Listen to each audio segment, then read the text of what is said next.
একদিন খাইতেও পারি না, আর আলসার। মানিকগঞ্জ জেলার সাটুরিয়া উপজেলার তিল্লি ইউনিয়নের সোলাই গোবিন্দপুর গ্রামের সোরহাবউদ্দিন ও তার ছেলে রাজা মিয়া নানান জটিল ও দীর্ঘমেয়াদী রোগে আক্রান্ত হয়ে মানব বেতন জীবনযাপন করছেন।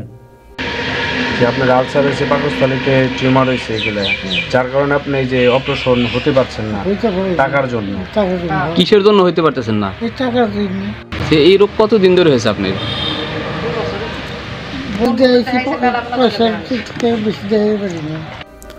বর্তমানে তারা চিকিৎসার ব্যয়ভার বহন করতে না পেরে চরম অর্থকষ্টে ভুগছেন। বয়সের ভারে নুয়ে পড়া সোরহাবউদ্দিন ভুগছেন উচ্চ রক্তচাপ, হার্টের সমস্যা ও হাঁটা চলায় অক্ষমতার মতো সমস্যায়। তার ছেলে রাজা মিয়া দীর্ঘদিন ধরে পেট ও কিডনি সমস্যায় আক্রান্ত। নিয়মিত চিকিৎসা না করাতেই অবস্থা আরও অবনতি হয়েছে। অসুস্থ, আমার পায়ে রড আছে, আমার পায়ে রড, আমি এই যে পুরোটাই আমার আব্বা। আপনারা যদি আমার আব্বার জন্য সহযোগিতা করেন, হয়তো আমার আব্বা সুস্থ হয়ে যাব।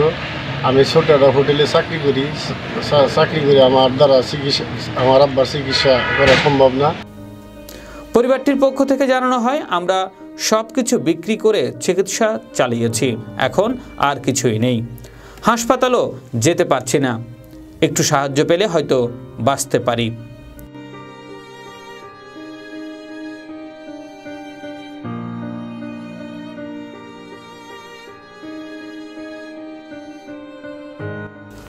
সমাজের বিত্তবান, হৃদয়বান ও সংগঠনগুলোর প্রতি অনুরোধ, এই অসহায় বাবা ছেলের পাশে দাঁড়ান।